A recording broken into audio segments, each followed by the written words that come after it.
Bem-vindos a mais um episódio de Serra Talks, que vai trazer uma visão sobre o cenário das startups no Brasil, os desafios, as oportunidades e principalmente as características das startups brasileiras, onde a Serra Bits, não deixa de ser uma delas. Então comigo está a Ana Carolina, que ela é diretora da Orbital Aceleradora e uma figura inspiradora no mundo do empreendedorismo e inovação.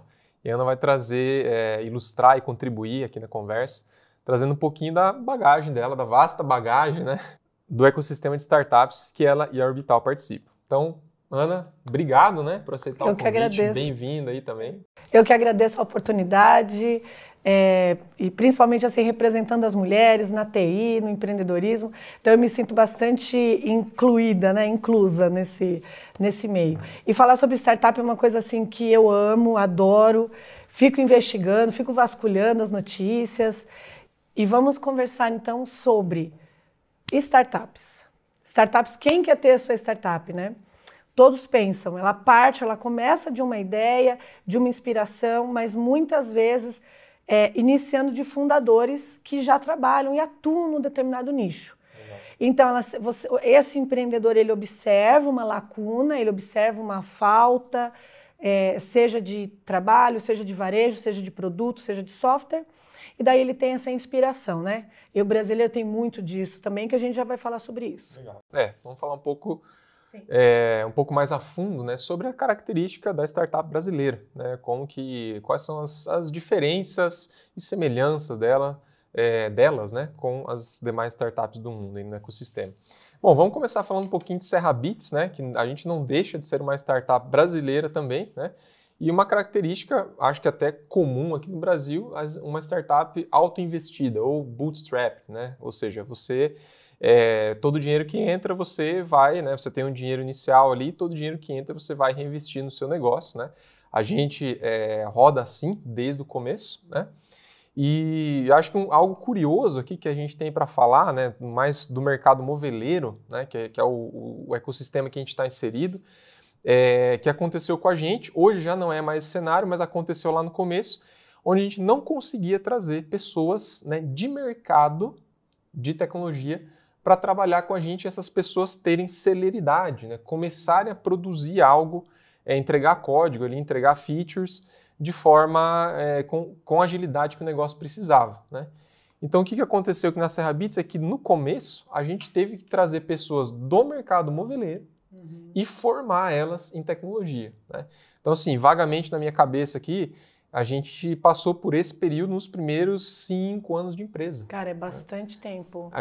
Era uma dificuldade para você trazer profissionais de tecnologia, porque imagina lá, o time tinha 4 devs, E tinha, 2 pessoas de suporte, Se você trouxesse um dev, 2 devs tinham que parar o que está fazendo para ensinar essa pessoa o que é MDF, o que é uma seccionadora, o que é um corte de limpeza, o que é um projeto 3D, como que monta um móvel, Porque essa pessoa que vem de mercado não tinha essa expertise, Então, imagina, se o time tinha 4 devs, 2 tinham que parar para auxiliar, para o outro dev poder entender, a empresa praticamente parava a sua operação, Suporte, mesma coisa, tinha 2 pessoas no suporte, tinha que uma ou 2 pessoas pararem para uma pessoa do suporte entender todo esse ecossistema, o suporte ficava parado. Então o que a gente fazia? Trazia pessoas do mercado moveleiro, ensinava elas um pouco aqui do nosso ecossistema do Corte Cloud, que era mais fácil para aprender, porque a pessoa já tinha bagagem, e daí ela ia se formando em tecnologia. Muitos passaram do suporte para dev, e muitos devs já tinham bagagem em outras empresas do segmento moveleiro. Hoje, já não é mais esse cenário. Hoje a gente já consegue, com essa cultura formada, a gente já consegue trazer devs de mercado, outras pessoas de suporte, de mercado CX, agora que está começando a empresa, conseguimos trazer pessoas de mercado, Mas não era realidade por um bom tempo. Então, você vê, pode observar, um comportamento desse, veja, uma startup que ela é bootstrapping, com sabedoria, reinvestindo a receita para a própria operação. E você tem essa curva de aderência tanto para time, porque para quem está no bootstrapping, auto-investido, o time é fundamental. Exato. O time é quem dá a tocada, que a gente chama assim, que vai batendo bumbo, Exato. Quem vai batendo bumbo é o time. Veja, se você quer criar um negócio que ele é bootstrapping, precisa prestar atenção no timing. Então, você tem esse timing. Eu estou criando um negócio altamente disruptivo, inovador.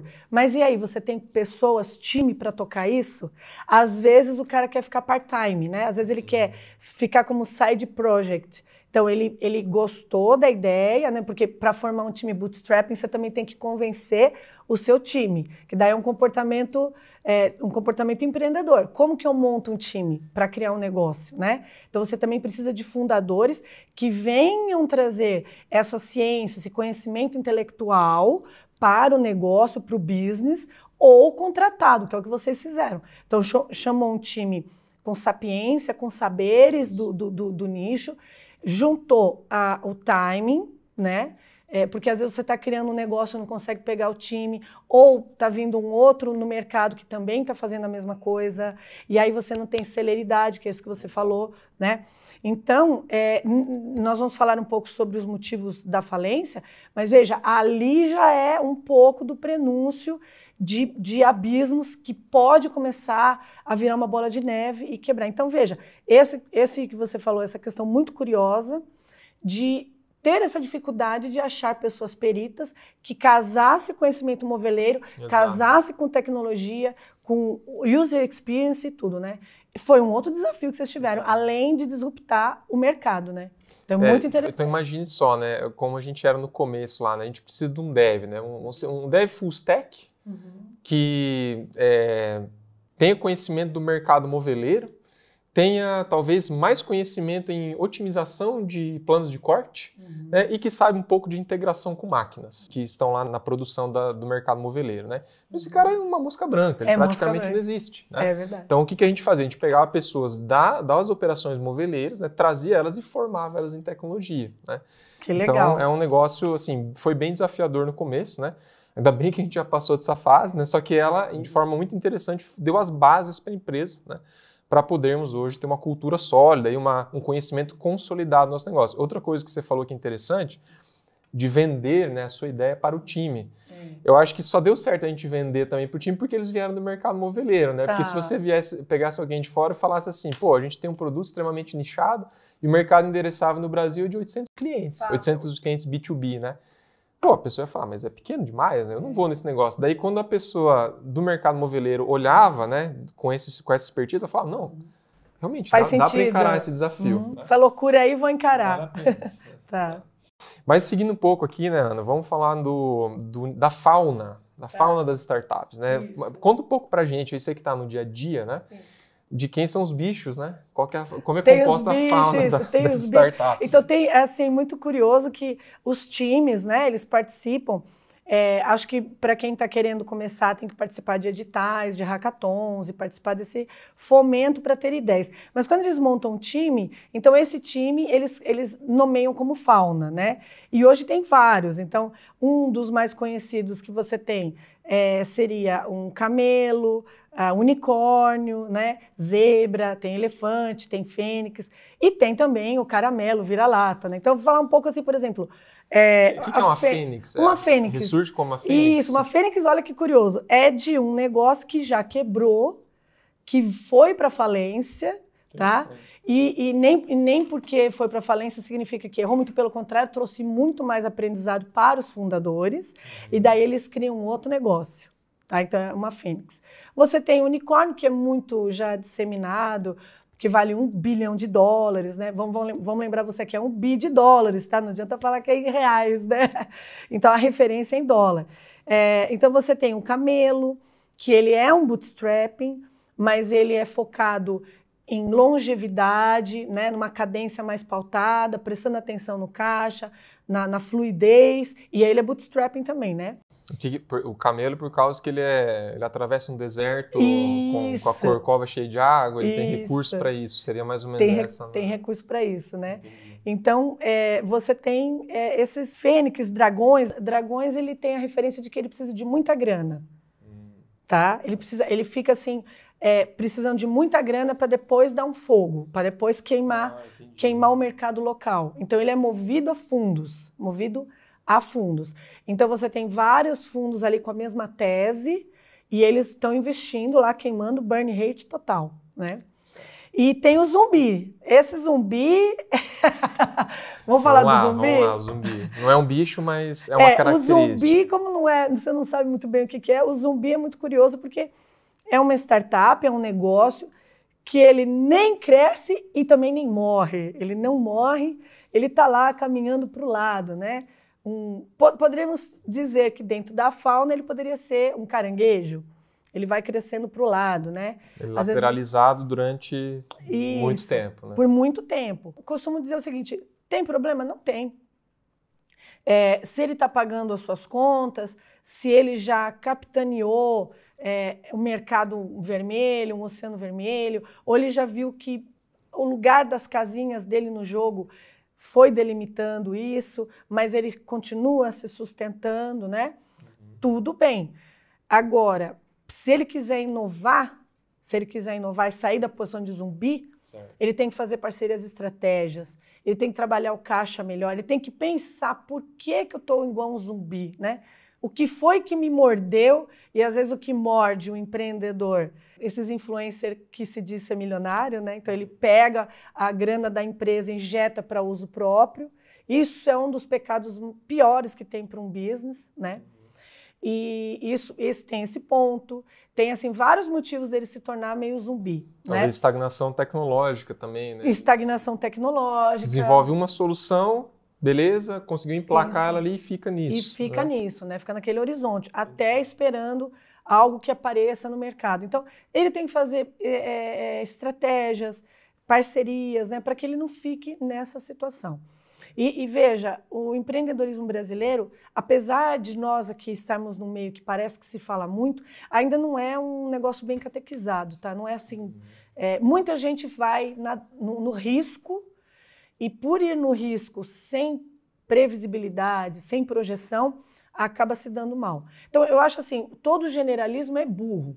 Então, você fala assim, startup é um negócio furado. Não, negócio furado é pessoas que entram para qualquer game despreparado, né? Se eu falar assim, todo trabalhador público é corrupto. Não, nós temos pessoas que trabalharam errado, que fizeram coisas erradas, e aí você tem esse cenário. Então, um generalismo burro, a gente não está trabalhando sobre isso. Mas trabalho competente, responsável, com cadência, com parcerias, com sabedoria, buscando vários órgãos no Brasil, tem a Endeavor, tem a Inovativa, tem a incubadora, tem a aceleradora, tem o Sebrae, ou seja, você pode e deve buscar conhecimento. Certo. Então, mesmo um cenário brasileiro que não é tão pujante, digamos assim, quanto o cenário americano, europeu, Israel também é um país que tem muitas startups, bastante. Não sendo tão pujante, né? Você tem recursos para não ser um zumbi, digamos Exatamente, assim, né? Você é um ecossistema um pouco mais restrito, mas ele é possível, sim, né? Não teria muita justificativa de você ficar lateralizado, né? Só um parênteses, desculpa, rapidinho. A própria, por exemplo, a Apex ajuda você a internacionalizar. Sim. Né? A gente fez algumas ações, fez ações com a Apex no começo. Isso. Então, por exemplo, estatisticamente, existem índices que mostram que muitas empresas resolveram exportar seu serviço, seu software, e tiveram mais êxito do que no próprio Brasil, porque às vezes não tem uma camada que atende. E assim, só para encerrar o raciocínio, teve um projeto em Portugal que chamava 2020, foi 2020, e você pode e deve pesquisar mais sobre Portugal, que os portugueses estavam aceitando empreendedores no modelo da ideação, coisa que no Brasil não acontece tanto. No Brasil, eles querem já um negócio validado, tracionando, que alcance o break-even. Entendi. Alcançou o break-even, o investidor brasileiro é mais conservador. E em Portugal, eles aceitam negócios na ideação. Passo a bola. Interessante, bacana. Então, eu acho que assim, só para a gente trazer também um panorama, né? Lá as startups começaram em 1970, lá aquele negócio da garagem, da Apple, Microsoft, né? Vale do Silício começando a ganhar atração, depois passou a bolha.com nos anos 2000, né? Depois veio o SoftBank ali em 2015, 2016, teve dinheiro a rodo, né? E agora a gente está vivendo ainda uma fase, talvez um resquício, né, do inverno das startups, né? Do inverno das startups. Onde a taxa de juros está alta, aí nos Estados Unidos, né? Aqui no Brasil nem se fala, tá alto também, né? Então o apetite a risco ele diminui, né? Comenta um pouquinho sobre isso, né? Sobre o cenário que a gente ainda está vivendo, né? Não só no Brasil, mas no mundo. Eu quero fazer um contexto aqui que eu acho muito, muito importante, que nem, por exemplo, esse background, né? Que o Gustavo falou. Veja, quando as startups começaram, elas começaram mesmo numa revolução estudantil ali, tá? Na Universidade de Berkeley. Então, qual que era o objetivo deles? Era de quebrar alguns cartéis da indústria que já estava migrando para o 4.0, aonde vários empreendedores e inovadores dentro da universidade falaram assim, cara, por que a gente só tem indústria para esse pessoal? A gente tem que democratizar, né, capilarizar. Aí veio o Vale do Silício, aí veio, cara, e transistor, e chip, e disjuntor, papapá. Começou a era dos eletrônicos, né? Então você tem essa curva e veja que curioso, os fundos que investiram nesse pessoal, alô você que acha que empreendedor não investe em outro empreendedor. Então, presta atenção, esse pessoal investiu na garotada, que viu que eles vinham com sangue novo e tal, tudo. Só que daí começaram a inflar os valuations. Exato. Né? Então começa a inflar valuation, porque começa a escalar, vem a inovação, vem a democratização, vem Uber, Airbnb, enfim, rede social, e a gente já sabe. Mas quando inflou, aí os investidores ficaram com o pé atrás, entrou na bolha, né? Então nós tivemos aí essa curva, começou então o inverno das startups e eu não lembro o autor, depois eu passo aqui para vocês colocarem, um estudioso só sobre isso, ele disse que vai levar de 7 a 9 anos essa bolha para ela começar a baixar. Então, por enquanto, negócios na América do Norte e Latam, ela é muito baseado em premissas e teses mais conservadoras, validadas, com um break-even alcançado ali, para que tenha aporte. Então, esse teve um comportamento mais local. Podemos dizer que o inverno das startups é uma grande correção, né, no cenário inflado, um cenário talvez deslumbrado até que existia, né? E agora parece que sobrou quem talvez seja mais competente, né? E o dinheiro não está tão fácil de ser conseguido, né? Então, muita gente quebrou a cara, vamos dizer assim. E agora, pô, se eu for colocar minha grana aqui, né, eu vou tomar mais cuidado, vou fazer uma análise fundamentalista mais aprofundada, criteriosa, né, para eu poder aportar. Né? Então, parece que realmente esse é o cenário. E a taxa de juros, lógico, como a gente já falou, né, é um grande freio também nisso tudo. Tá? Mas voltando para a nossa fauna, né, voltando lá para o nosso zoológico, vamos falar, agora voltando para o Brasil também, né, vamos falar do grande, né, o fenótipo aí, o arquétipo vira-lata caramelo, né? Quem que é a startup vira-lata caramelo, né? Aquele cachorro, né? Para quem não sabe, vamos deixar uma imagem do cachorro aqui, né? Aquele vira-lata de rua lá que passa, né? Acho que toda cidade, toda na esquina da sua casa deve ter um, né? Sim. E é uma analogia feita aqui, uma comparação feita às startups brasileiras. Então, né? Quem que é o vira-lata caramelo aqui na fauna brasileira? Muito bom. O vira-lata caramelo, que é extremamente brasileiro, né? Ele é um comportamento muito pujante, brasileiro e empreendedor, que você observa o comportamento de, estou andando na rua, né? Ele está ali observando o mercado. Então, o vira-lata caramelo, quero só dizer para você, onde ele nasceu? Ele nasceu em São Paulo, especificamente no Cubo, tá? E ali nós tínhamos ali 2016... eu lembro bem, estava eu e o Christian, então a gente ficava muito ali no coworkings ali da região, ali da Paulista. Então esse termo começou a surgir lá dentro, essa alcunha, né? E quem denominou foi o Christopher Toia, meu amigo, um abraço para você. Então começou a virar um monte de piada. Isso aqui é um vira-lata caramelo, porque assim, era muito engraçado. Vamos falar dos negócios engraçados. Um vira-lata caramelo tem casa? Não. Então ele não criou o negócio dele na garagem, né, igual o Steve Jobs. Ele criou um negócio nas ruas, né, com comportamento vendedor. Observando comportamento. Opa, ali vai jogar um osso, ali vai jogar uma carne. Então, deixa eu entender em que momento que essa carne cai, em que momento que tem uma dor ali, né? Então, é um comportamento das ruas, dos muros, né, da cidade ali. Então, ele está validando. Então, nessa época também, a gente falava muito do telefone na orelha, né? Que é uma coisa que eu falo para você. Eu sei que você quer fazer automações com o WhatsApp, com o IA, mas o telefone na orelha é uma coisa que você precisa, porque se você quer empreender e não sabe vender, você tem um problema seríssimo aí para existir, porque a troca de serviço é na base dessa explicação, né? Mas enfim, voltando. Então ele também não tem o prato todo dia, Ele tem que lutar pelo prato dele. Então, ele não está com o prato garantido, né? Igual o Lulu da Pomerânia, igual um poodle, que tá o pratinho lá, a comidinha que não dá dor de barriga, o pelo fica forte, entendeu? Então, ele tem aquele comportamento. Ele é o empreendedor brasileiro. O vira-lata é. Tem um amigo empreendedor que é o empurrador de carrinho, né? Pô, ele sempre tem um amigo empreendedor. Então, ele tem o tiozinho da carrocinha, que está pegando a latinha e está trocando por uma grana. Então, ele tem... a gente fala que ele é corajoso, porque ele sabe atravessar a rua, ele não é bobinho. Então, o vira-lata caramelo é uma gracinha. Ele é safo, né? Ele é safo, exato, então, legal. ele é eu acho que assim, a Serra Beats, ela tem muito desse conhecimento prático, né? Até porque a gente nasceu dentro de uma empresa do mercado moveleiro.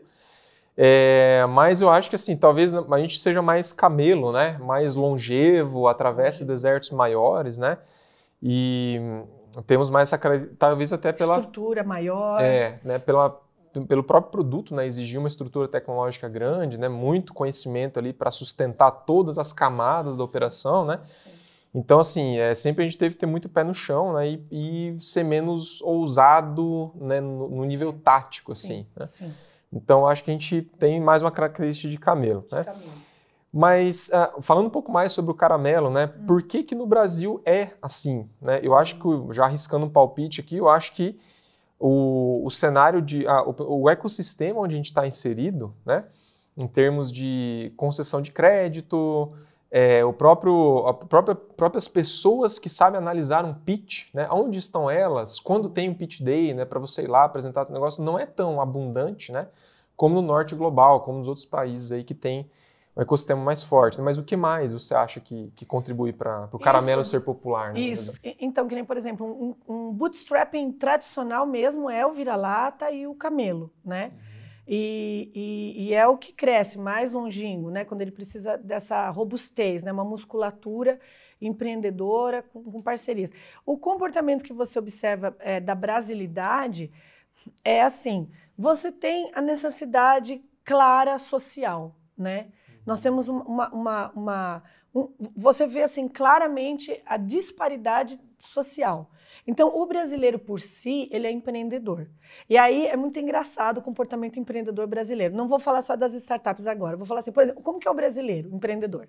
Ele abre lá um mercadinho na esquina, mas ele também, no fundo, vende diet shake, a filha que faz a unha, a mulher faz o cabelo. Então ele pensa o seguinte, eu vou vender pão, vou vender pinga, vou fazer... Então assim, ele é meio generalista. Compra uma van para fazer transporte escolar, né? Isso, e por aí vai agregando. Isso, tipo assim, das 8 às 6 eu vou fazer transporte. Cadê o cara para me servir aqui? Não, peraí que ele não chegou da van.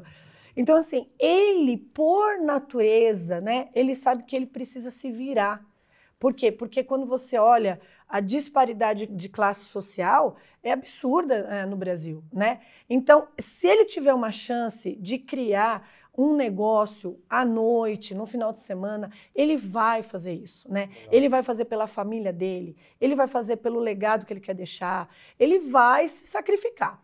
Né? Então a gente tem primeiro assim essa brasilidade de se sacrificar. Existem outros povos que também fazem isso, mas o brasileiro ele tem esse comportamento, né? E você citou a Índia também, a gente estava conversando aqui antes, né? O indiano também é um povo muito empreendedor. Ele se submete bastante.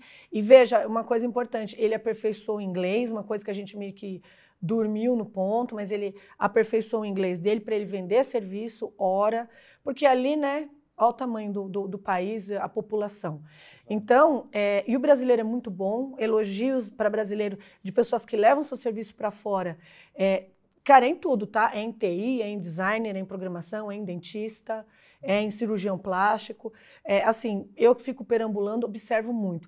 Então, no universo das startups, é importante, assim, que se você tiver oportunidade, esteja inserido dentro de ecossistemas diversos, para você aprender e erre, cria um negócio e erra, vai fazer um Startup Weekend, vai fazer um hackathon, vai para fora, aprenda, porque de fato é isso que vai te dar essa coragem de prosseguir.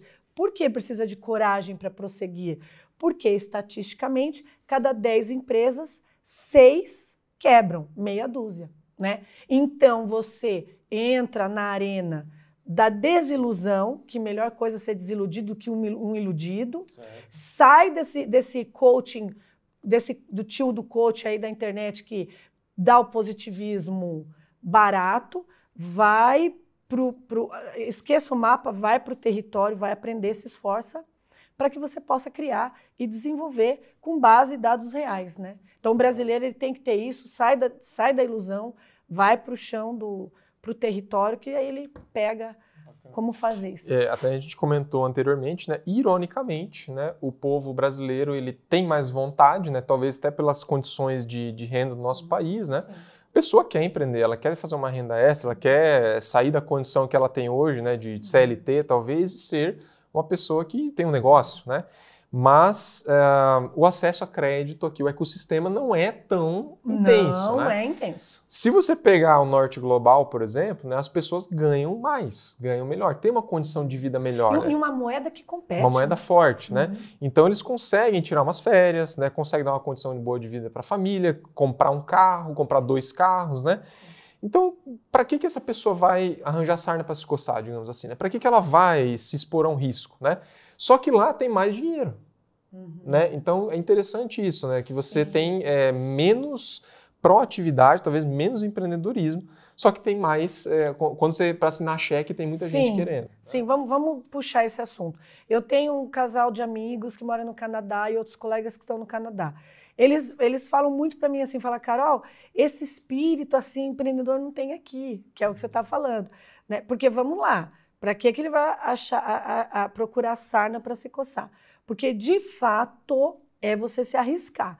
E quando nós estamos falando sobre bootstrapping, nós estamos falando sim no Brasil de você investir grana sua, de você vender um imóvel, de você vender um carro, de você colocar dinheiro seu. E acho uma coisa muito pertinente, presta atenção, se você quer criar um negócio e você não injeta dinheiro seu, então é porque você não acredita no negócio. Então o investidor vai falar assim, mas espera aí, você não põe a pele, que a gente fala skin the game, né?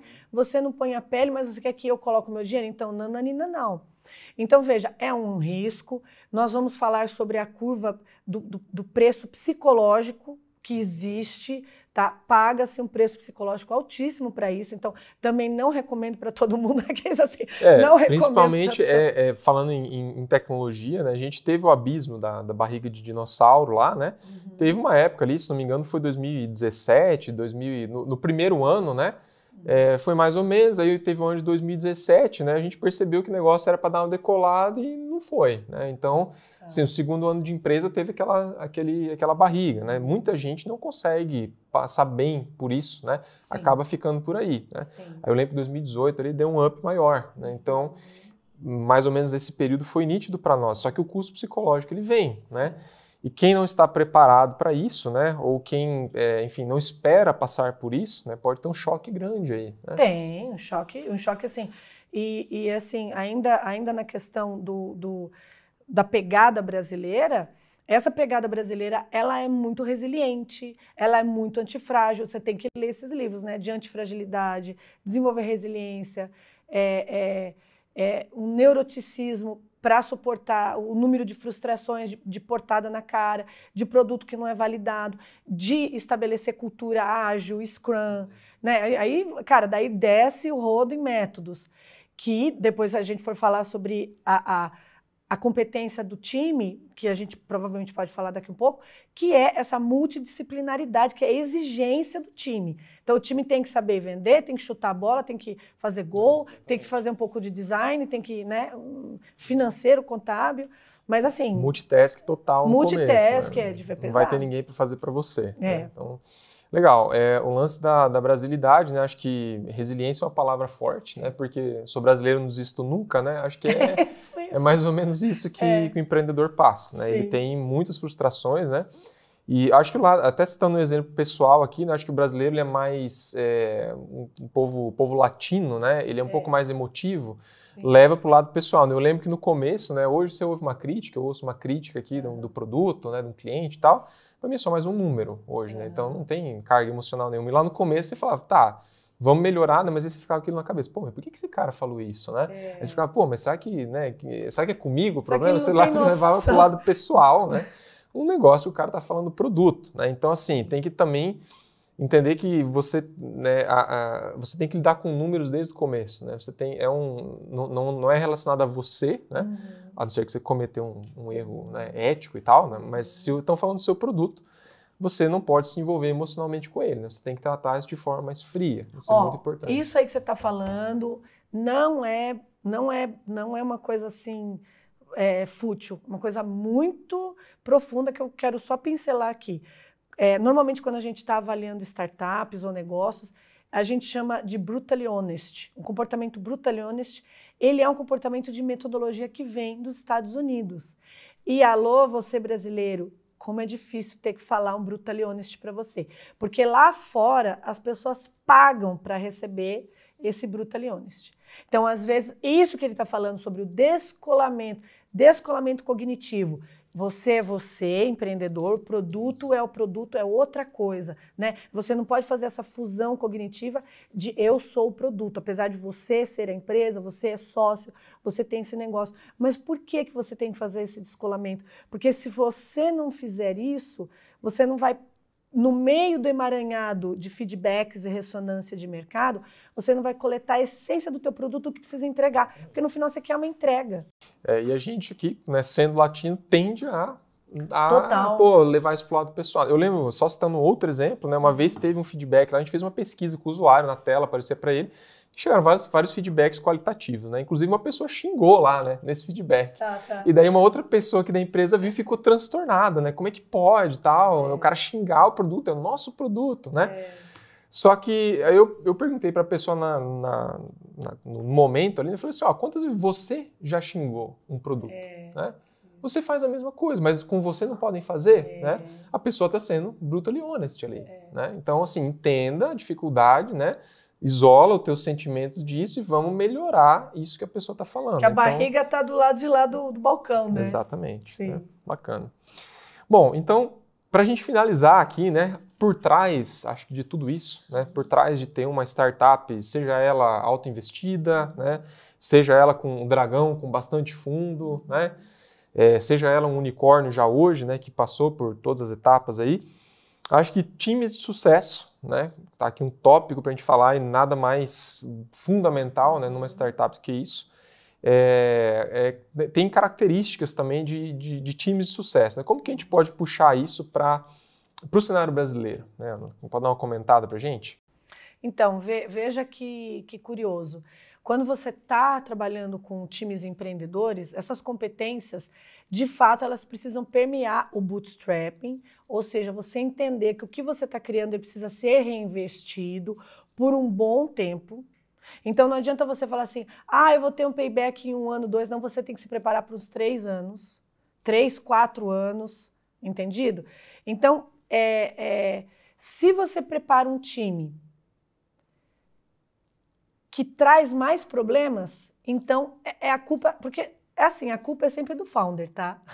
Então, assim, o fundador, ele tem um prêmio. Toda vez que ele acorda e olha para o espelho, o problema está na frente do espelho, porque absolutamente tudo é responsabilidade dele. Né? Então, se ele contratou errado, ele vai resolver esse problema. Se ele escalou errado, ele vai resolver esse problema, né? Então, assim, ter um perfil de autorresponsabilidade já conota assim, uma humildade de não ficar terceirizando problemas. Porque ele vai ter que ter tomadas de decisão 15 por dia. Então, ele precisa saber escolher pessoas que não trazem só problemas, mas que resolvam problemas. Então, você paga pessoas para que elas vão atrás para resolver esses problemas, para te ajudar. E se a pessoa não resolve o problema, né, ela está lá, enfim, inerte, vamos supor, lá na operação dele, ele é responsável porque ele não soube filtrar isso antes. Ou porque ele deixou tempo demais, né? Essa pessoa deve trabalhar dessa forma e está atrasando a operação, sei lá, uma entrega, está criando uma cultura de inércia no time, puxando para baixo, né? Então, por mais que a pessoa seja causadora, digamos assim, quem colocou a pessoa lá foi o founder, né? no início, né? Então, se ele não soube filtrar e colocou o cara lá, é um erro dele. Se ele viu isso acontecendo e está deixando ainda isso se alastrar, né, também é um problema dele. Né? Então, assim, sim ou sim, vai cair sobre a responsabilidade dele. E acho muito importante lembrar o seguinte, no começo, Porque para que você cresça e não vire um zumbi, você vai ter que escalar, você começa a crescer com pessoas. Então, assim, você delegar competências, você tem que se submeter a aceitar que quando você delegou, ali vai ter um erro. E nesse erro, nesse espaço pedagógico do erro, até aquele líder aprender. Cara, faz parte do tropeço de empreender. Então, ele leva 6 meses. Hoje de manhã mesmo eu estava conversando com um empreendedor. Ele falou, Ana, esperei 3 meses, fidelizamos, deu 6 meses. Depois que a pessoa recebeu o treinamento, aprendeu a cultura, olha só, deu 6 meses, pediu para sair. Então, assim, percalços. Quem está começando ali no nível caramelo, ele consegue ter uma administração, um gerenciamento mais próximo. Sim. Depois, ele não vai ter esse gerenciamento mais próximo. Então, enquanto ele está... Eu acho assim, eu gostaria de usar uma metáfora que eu uso muito para pessoas que estão começando ou estão tentando de novo, que quebrou. Entenda uma coisa, a sua empresa, a sua startup, ela é um bebê num hospital, na UTI. Tá? Eu gosto de usar essa... Ela está sobrevivendo a aparelhos. Se eu faltar um copinho de leite, se faltar um soro, ele pode quebrar, ele pode romper. Entende? Então, assim, os primeiros anos de um negócio, ele é muito assim, é delicado, é preocupante. Cada calibragem fina ele pode desgringolar no abismo para falência. Então, até ele se tornar uma empresa, até você ter a sua spin-off, uma holding, que daí você tem várias outras empresas dentro do grupo. Acho importante deixar clara essa metáfora.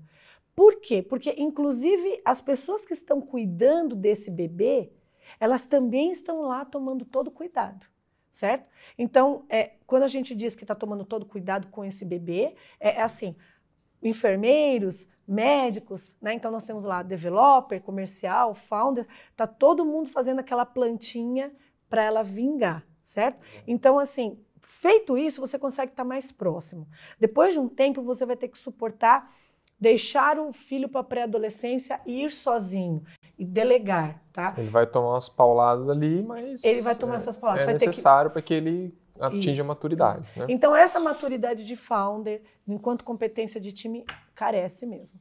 Legal. Então, assim, Então, para a gente ter uma empresa de sucesso, não só uma startup, né? Qualquer empresa precisa de pessoas, precisa de um time performático, né? Não só numa startup. E ainda falando do founder de startups brasileiras, né? Que tem a grana dele ali muitas vezes investidas, né? Que ele é um auto-investido, né? Como a gente é, e muitos também são, ele tem que tomar um cuidado especial, né? Ele tem que ser multitask, muito afiado em tudo isso, né? Sim. Para ele ter um time condizente, né? Ter uma operação condizente e tomar decisões rápidas, corrigir erros rapidamente, né? Para que qualquer coisa ali, como você disse, né? O bebê pode, né?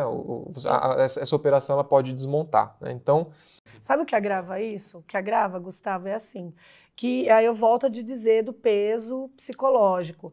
Você tem cuidado pelo bebê, e aí ele é teu bebê. E aí, quando você contrata pessoas que não estão entendendo nada do mundo que nós estamos falando, ele simplesmente está lá para trabalhar, ele não tem essa mesma vicissitude, ele não tem essa mesma empolgação, entendeu? E aí não tem o mesmo ritmo que você. Então, ele está entregando ali naquele horário, certo? Porque, assim, a empatia, ela não... Para a liderança, no que tange a liderança, você existe empatia sobre cargos que estão abaixo de você, certo? Mas a empatia reversa não existe. Você é líder, você pagou o preço. Você escolheu essa posição. Então, e não é uma coisa fácil, tá? Por quê? Porque você fala o seguinte, cara, tua posição é essa, você escolheu, minha posição é outra. Então, tem que ter uma inteligência emocional para entender que, assim, às vezes eu digo assim, né? Quem não suporta o ônus não fica com o bônus. No empreendedorismo é muito isso. Se você não suporta pagar um preço, você não vai estar dentro para comer a pizza junto. Exatamente. E tá tudo bem, viu, gente? E tá tudo bem. Então, mas eu tô falando... Não é certo nem errado ser ou não ser empreendedor. Né? Não tem nada a ver isso, na real. Você simplesmente, você pode ter skills, você pode ter desejos que te tornem um empreendedor de sucesso, né? E você pode tentar empreender também e ver que o negócio não é para você, né? Então, e não tem nada de errado com nenhum dos dois, né? Exatamente. E assim, uma coisa que me deixa muito feliz é que assim, nos últimos anos, a gente tem falado muito sobre ESG, sobre tanta coisa, cultura, uma coisa que nem se falava sobre cultura, entendeu? Ninguém falava de coletar feedback, de percepção. Isso está tão bem disseminado que eu fico feliz de ver o quanto que as empresas agora se preocupam no bem-estar do colaborador, no feedback, de buscar manter um ambiente saudável. Sabe? Então, assim, eu tenho percebido isso assim, com muitos empreendedores, não sei se é a massa com qual eu converso, mas eu vejo clareza nessa preocupação humana e comportamental, entendeu? Eu entendo que aqui é o teu salário, aqui é o teu horário, terminou, tal, tudo, até por conta de saúde mental que está sendo falado. Sim. Então, a gente fala sobre inspiracional, então esse líder tem que ser inspirador, ele tem que ter inteligência emocional, ele tem que se preparar, ele tem que se preparar financeiramente, ele tem que entender que a exigência que ele vai fazer para o time é uma, a exigência que ele tem com ele mesmo é outra, né? Eu acho que assim, respeito, né, que ele conquista pelo time, né, que ele conquista, né, o time presta para ele um respeito, não é só técnico, né? Você pode ser um exímio, ser exímio no que você faz, né? Performar muito bem, mas na hora de se relacionar, né? Ou na hora de você fazer outra atividade ali que esteja... Você peca no financeiro, você peca no relacionamento com as pessoas, você peca na tratativa com o teu colaborador, né? Mas você é muito bom no que você faz. Isso não é tudo, né? Não é tudo.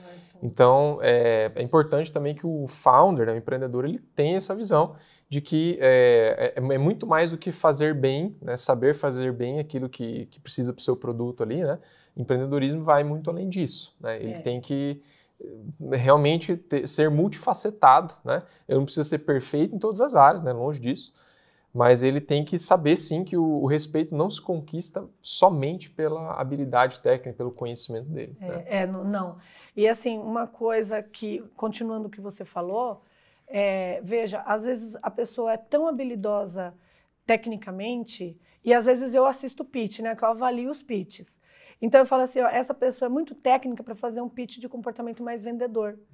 Como que eu percebo? Aí eu falo para você que é pesquisador, que é um developer exímio, às vezes você entende tanto do produto que o teu pitch é muito técnico.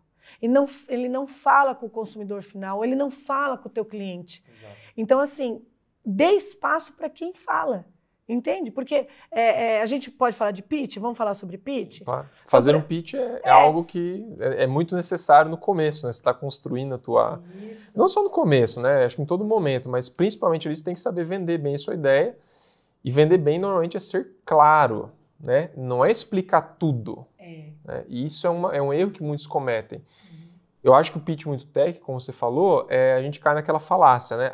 Eu sei muitas coisas sobre esse produto, e as coisas que eu sei são simples demais para serem explicadas. Né? Então, às vezes eu atropelo, escondo coisas, né? E às vezes quando eu vou numa vertical ali, eu explico detalhezinhos que não fazem tanta diferença, que quem está ouvindo nem entende. Né? Ou eu até cometo o erro de que, isso aqui é tão simples para mim, né, que eu vou falar para o outro, ele vai entender. Né? Então você tem duas facetas nesse negócio. Né? Cara, o pitch, você tem pitch de 5 minutos, de 10 minutos, que nem na NASA. Quem participa de projetos para a NASA é 1 minuto, porque como eles fazem regional por países, né? Então, veja, quando você está fazendo um pitch para o seu cliente, você tem que falar a língua do seu cliente. E veja, às vezes você tem que realmente pegar uma empresa que te ajude a falar na língua da base, na língua da massa, né? Porque vamos usar uma metáfora aqui, vamos pegar uma referência. A genialidade de pessoas que falavam coisas difíceis com clareza numa simplicidade que todo mundo entende. Né? A gente tem vários gênios, eu vou falar de Jesus aqui, que ele dava metáfora, né? Você tem um grão de mostarda, o que quer que seja. Mas assim, onde eu quero chegar? Se você tem um pensamento bem arborizado, capilarizado, é muito instintivo que você realmente explique, vai esmiuçar, né? Mas daí, nesse momento, eu recomendo que você tenha um pitch separado. Porque assim, tem o pitch deck, que é aquele que você faz para a base, para o teu persona final. E tem o pitch tech. O pitch tech, aí sim, é um pitch próprio para o momento técnico, que você já ganhou o investidor, já ganhou atenção, aí ele vai passar você para um outro departamento de TI, um departamento, sei lá, que você vai explicar. Se é um IoT, ele vai querer entender quais são as placas que você utiliza. Se é um software, ele quer saber sobre tecnologia, isso. Então você armazenamento de dados e tal. Isso, separar do pitch. Legal. É importante a gente saber separar, né? Enfim, o empreendedor, principalmente, né, saber vender a ideia da forma certa no momento, né, que exige complexidade, e vamos usar complexidade no momento que exige um pouco de abstração, mas simplicidade ali a gente simplifica, né? Então é importante ter esse comportamento, essas skills, né, transitar entre os dois mundos, vamos pensar assim. Sim. E se você não consegue ser um ou outro, é importante que você tenha uma pessoa ou uma empresa que te ajude a ser um ou outro, né? Então isso também é algo que a gente tem que reconhecer nossas limitações. Ô Gustavo, vou deixar uma dica para quem está vendo a gente de pitch. Pessoal, evitem de fazer um pitch central no founder, onde só o founder fala do produto dele. Você não é a estrela é a solução e o seu cliente. Então coloca depoimentos de outros clientes, entendeu? Coloca assim, por exemplo, principalmente para quem está buscando um primeiro investimento, coloca que você já tem clientes. O que os seus clientes falam? Porque ele vai acreditar no cliente, na cara do povo. Não é você ali falando. Você pode falar, você pode conduzir uma linha de fio condutor mental do pitch, mas coloque prova social. Bacana, então essas são, falamos de founder, falamos de equipes, né? Falamos das características de quem é um startupeiro, né? O que ele tem que ter. E principalmente no Brasil, né, acho que você tem que prestar muita atenção nessas multifacetas todas, né, porque tem menos espaço para o seu erro, né? Às vezes ele pode custar o seu negócio, né? Às vezes ele pode custar uma carteira de clientes, uma parcela ali muito grande, que talvez inviabilize ou se torne um zumbi, né? Você fica lateralizado por muito tempo, né? Então, é assim, você ser um autoinvestido no Brasil, você precisa saber, né, você precisa ter multifacetas e saber, né, ser afiado nelas para conseguir deslanchar o seu negócio. Para a gente finalizar, vamos deixar aqui umas dicas de livro, né? Se você quiser deixar umas literaturas aí para quem está começando, ou enfim, já tem um tempo de startup, para a gente se situar aí. Então, gente, eu vou deixar um livro e 2 sites para vocês deixarem no radar e estudar. Então, nós temos aqui do 0 aos 50 milhões, tá? Que é do Theo Orozco. E eu tenho aqui 2 sites para vocês, startupranking.com e startupblink.com. Por que você precisa conhecer? Porque daí você vai ver, fazendo um filtro por países, por modelo de negócio, qual é o ranking dessas startups, né? Porque uma coisa muito legal, Gustavo, é assim, você examinar um modelo de negócio lá fora, e fazer a geolocalização, fazer essa tropicalização para cá, né? Então, um exemplo que vingou muito disso daí foi a Glassdoor, que está em São Paulo, que cresceu, depois põe aí, mas veja, eles trouxeram um modelo que já tinha nos Estados Unidos e trouxeram para cá, fizeram essa tropicalização, depois fizeram pitch lá fora e foram aportados, receberam aporte. Então é importante você ver, por exemplo, por que você tem que ver as startups que já existem? Para você entender o comportamento regional, para ver se o negócio vingou, entra no site, vê se o negócio vingou. Ah, então peraí, tem cliente, tem demanda para isso? Né? Porque às vezes, porque assim também tem uma coisa, Gustavo, às vezes a pessoa quer empreender, ela quer inventar uma ideia do nada, sabe? Às vezes você não precisa disso. Você pode fazer um produto incremental, onde você melhora uma cadeia já existente e você tem um business, né? Porque, veja bem, no Brasil, se você entrega o arroz com feijão bem feito e depois vai incrementando, hoje já está bem. Porque hoje as pessoas estão sendo nem muito bem atendidas, né? Então tem mercado, tem espaço. Bom, eu vou deixar uma indicação óbvia, né? A Startup Enxuta do Eric Ries, se você não leu, né? É uma fonte muito boa de conhecimento, né? É um clássico aí, né? Desde 2011. E tem um novo que não é nem tão novo assim, do Andrew Chen, que é The Cold Start Problem, ou seja, o problema da partida fria, né? Então é bem interessante. O Andrew Chen, ele foi growth na Uber. Não sei se ele se envolveu no Airbnb também durante um tempo, mas é um livro bem bacana que fala sobre efeitos de rede, né? como que é o estilo do seu crescimento, você tem que agregar muito conteúdo, ter uma massa crítica muito forte para entregar valor, ou você pode entregar valor para poucos e isso vai sustentando o seu negócio, talvez aí, né, se assemelhe mais com o cenário brasileiro, né, de você ser auto-investido, crescer um pouco mais devagar, mas é uma literatura que vale muito a pena também. Então, Ana, eu queria agradecer pelo papo aqui, né? Obrigado pela sua contribuição, né? Pessoal, se vocês ainda não conhecem a Orbital Aceleradora, segue aí, vai estar o perfil aqui no post. Sigam a Ana também aqui no LinkedIn e fiquem atentos, né, para mais talks como essa que a gente vai trazer aqui no Serra Talks. Obrigado pela sua audiência. Se você tem algum comentário, alguma dúvida, né, queira saber um pouco mais sobre a Serra Bit, sobre a Orbital, deixa nos comentários para a gente e a gente vai trocando ideias. Muito obrigado, até o próximo Serra Talks.